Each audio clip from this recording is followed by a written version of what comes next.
Hi, this is Munson with Munson Music, and this is kind of a follow-up lesson to my lesson on Brown-Eyed Girl. And we're going to talk about some other options for chords, and we're going to talk about a lot more of the lead licks.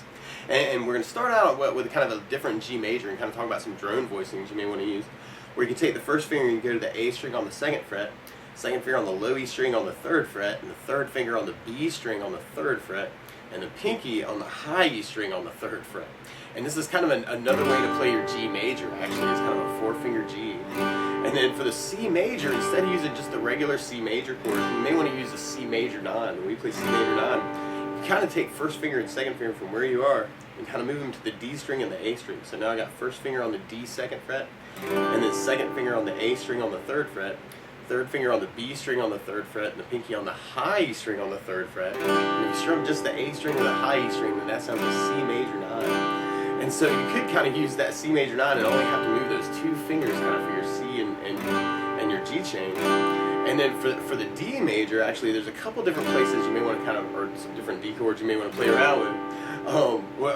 We got the regular D major that we kind of talked about in the other video, where you got first finger on the G string second, second finger on the high E second, third finger on the B string third, and you kind of strum just the D and the G and the B.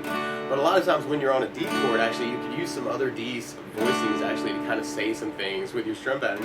So if you lift it off the second finger from the D chord, it's always a dangerous finger to lift. That's something called a D sus2 or D suspended second. And then from the D major chord, if you added the pinky in on the high string on the third fret, that's something called a D sus or D suspended. So while you're on the D chord, actually, we talked a lot about the down, down, up, actually in the other video for the strum pattern. So we got to kind of do the down, down, up, down, up, down, down, up, down. So one possibility while you're on the D chord is to kind of lift off the second finger and get to the D sus2.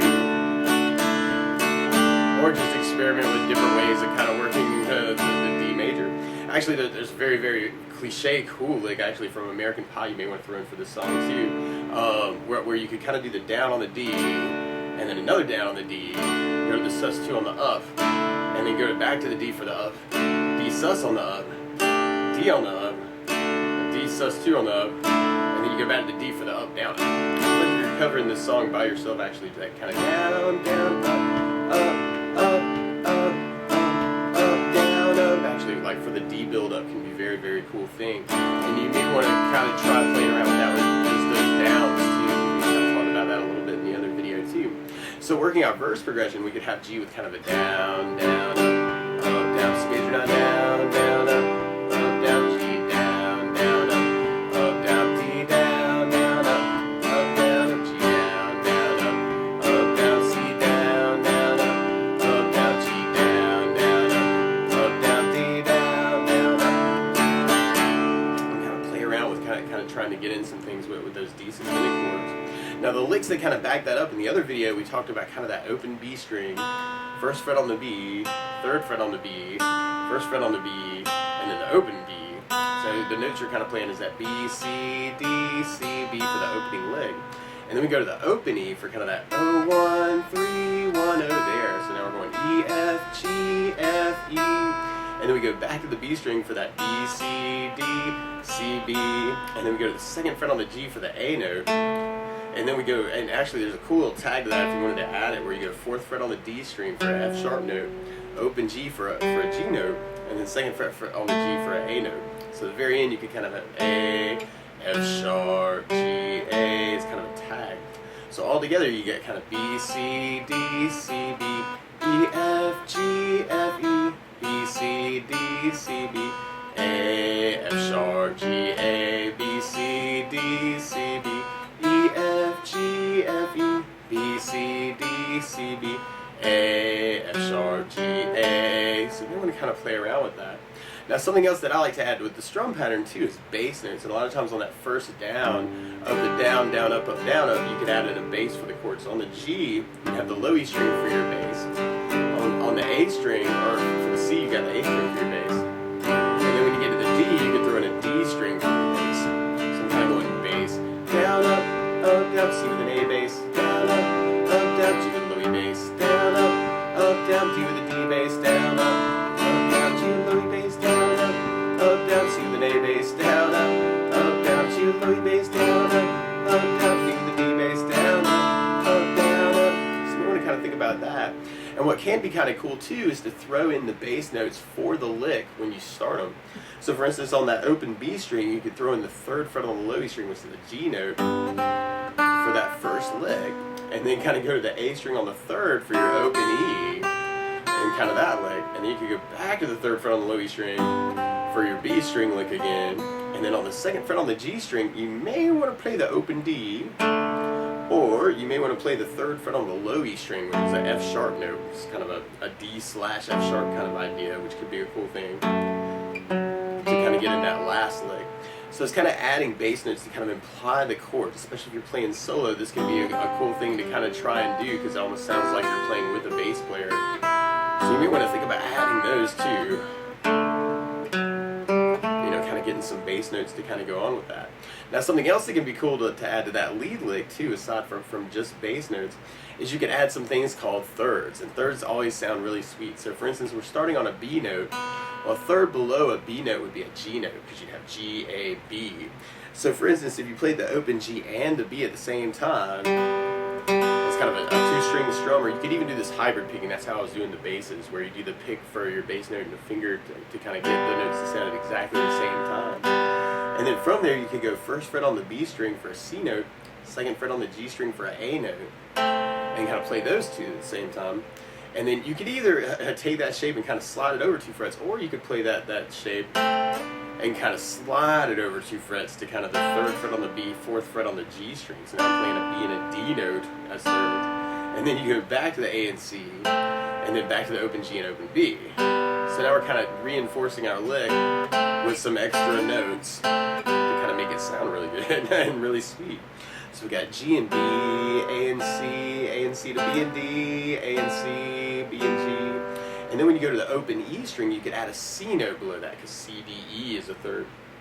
And so you put 1st finger on the B string 1st fret, and kind of played that with the open E string, and then went to the high E on the 1st fret, but then took 3rd finger to add a 3rd fret on the B string for a D note, and then kind of took that shape, and then you could slide that over 2 frets for an E and a G note. So I'm taking that G note on the top and adding an E note below it, and then going back to the D and F, and then back to the C and E. So it's all about thirds. So we got C and E, D and F, slide to E and G, D and F, C and E. And then when you go back to the other lick for that kind of that G and B, A and C, slide to B and D, A and C, G and B.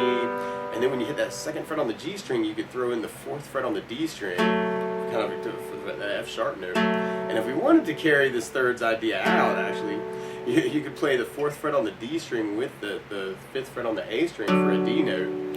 And then you could play 1st fret on the, or 2nd fret on the D string, it's that E note, with the open G, and then kind of go back to that A and F sharp note together. So you'd have A and F sharp, D and F sharp, E and G, F sharp and A. So all together with the thirds, C and E, D and F, to E and G, D and F, C and E, E and G, A and C, B and D, A and C, B and G, F sharp and A, D and F sharp, E and G, F sharp and A. So that might be kind of a cool way to kind of do that intro lick too. Now if you're kind of playing, oh well, something else you could do is instead of doing the thirds directly below, you could do the bass note thirds. And actually, I love this actually kind of working the thirds with the bass. So you could play the low E on the 3rd fret with the open B string to kind of get the G and B that way. And then you could go to open A with the 1st fret on the B string, and then 2nd fret on the A string for a B note with the 3rd fret on the D, or 3rd fret on the B string is a D note, so kind of 2 and 3 together. And then going back to the open A with the 1st fret on the B, and then 3rd fret on the low E string with the open B. So you kind of have G and B that way. A and C, B and D, A and C, G and B. So we're still doing thirds, and I'm doing all that hybrid picking. So I got kind of my pick, kind of for the low basses and finger for the B string notes. And you could take that idea and then carry it over to the next part of the lick. So you could go 3rd fret on the A string for a C note and play it with open E, and then you could play open D for the 1st fret on the D, or for the 1st fret on the E string, the F note, and then you could go 2nd fret on the D string when you do the 3rd fret on the high E string, and then go back to that open D with the 1st fret on the B, or 1st fret on the high E, and then you can go back to the 3rd fret on the A string for the open E. So you're still doing C and E, D and F, E and G, D and F, C and E. It's just you're doing it with kind of a basses below. And then when you get to the A note at the very end of the lick, then you could add in the F sharp on the low E string on the second fret, we were kind of talking about before. And you could even jump into that kind of that D and F sharp, E and G, F sharp and A lick to kind of lead back, actually, kind of out of lower notes after that. Although we could kind of throw in D and F, E and G open, go into second and open. Oh, that could be cool. Kind of getting the D and F sharp, and then the open E with the open G, and then second fret on the low E with the second fret on the G. That would be kind of a cool option too. So you may want to think about that, especially if you're playing solo. That can kind of reinforce the lick too. And then people go, "Oh my gosh, that's such a tight interpretation of Brown Eyed Girl," kind of rearranging some things. Now there also another possibility if you're playing just lead guitar actually is to add 12 frets to what you're doing. And that's something called playing up the octave. So instead of starting on an open B, you could add 12 frets to open and start on 12th fret on the B, and that's still a B note. So if you added 12 frets to everything you were doing on the intro lick, you'd have kind of 12 on the B, 13 on the B for the C note, 15 on the B for a D note, and then you're back to 13 and then 12 for the C and the B note. So you're going B, C, D, C, B is kind of a higher B, C, and D. And then if you take the first finger and go to the high on the 12, then you can go to 13 on the high E for an F, 15 on the high E for a G note, and then back to the 13 and then 12.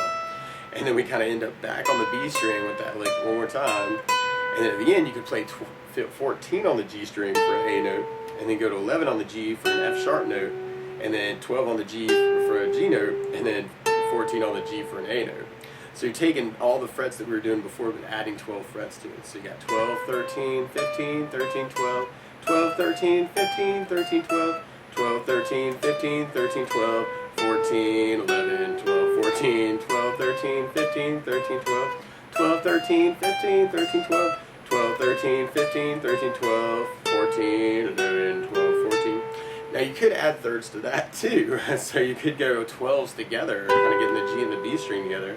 Take those third ideas that we were doing down the neck, and then do the same shape. So this is a little weird because then you got 12 on the high E, 13 on the B string for your C and E, but then 15, 13, slide into 17, 15, and then back to 15, 13, and then 12 and 13.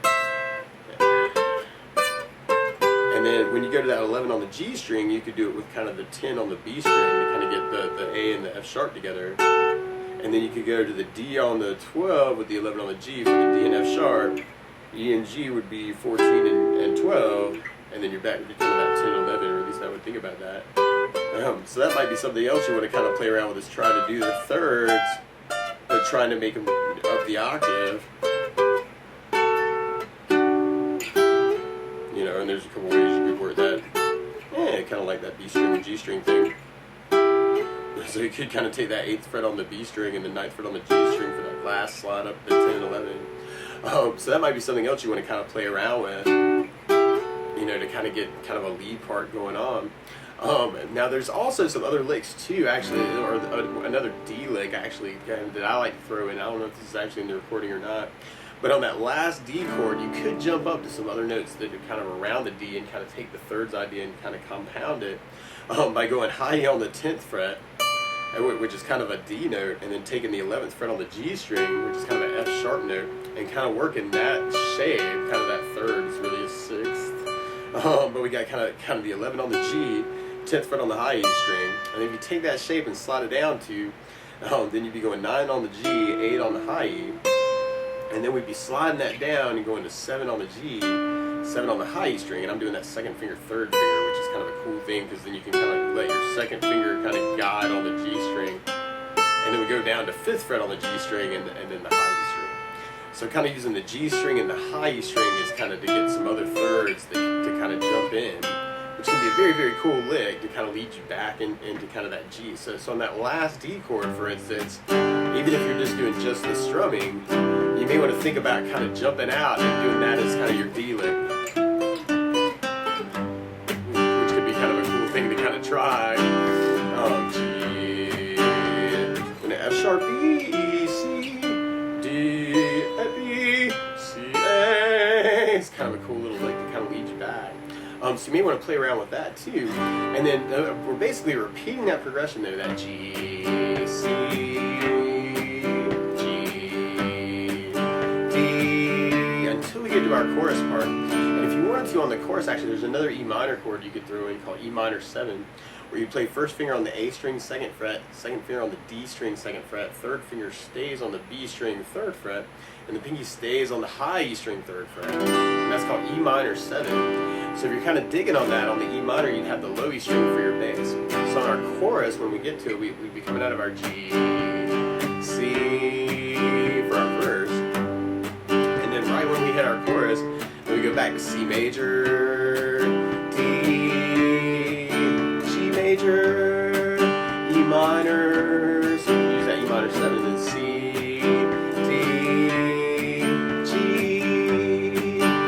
after the first verse, then we just go back to the D chord.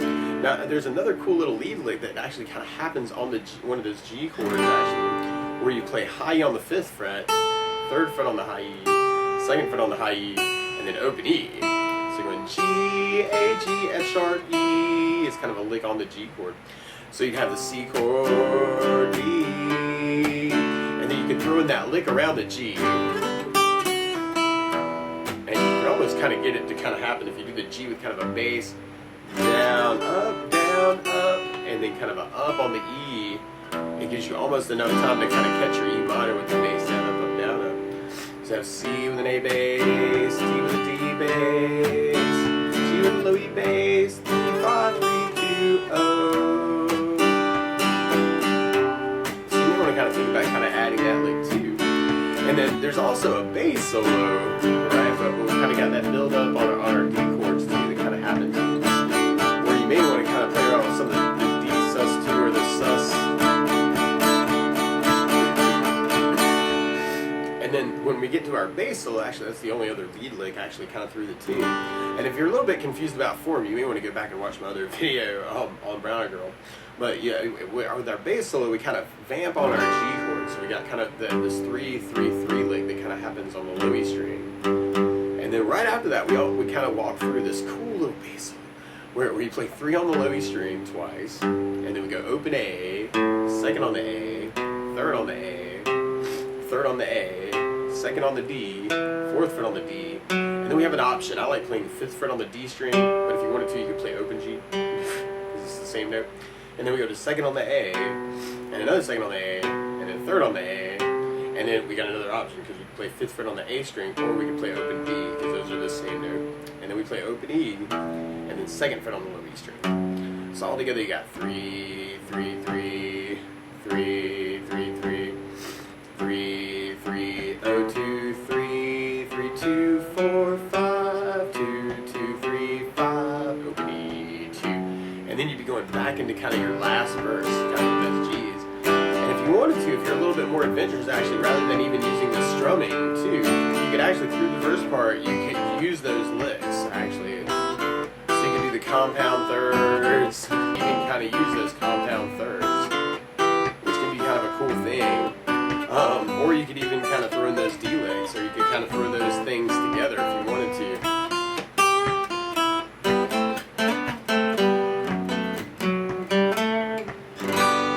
But there are a lot of kind of ways you can kind of take those licks and then kind of mix it up into how you want to play it out. But that's how you could play a lot of the lead licks to Brown Eyed Girl. So good luck!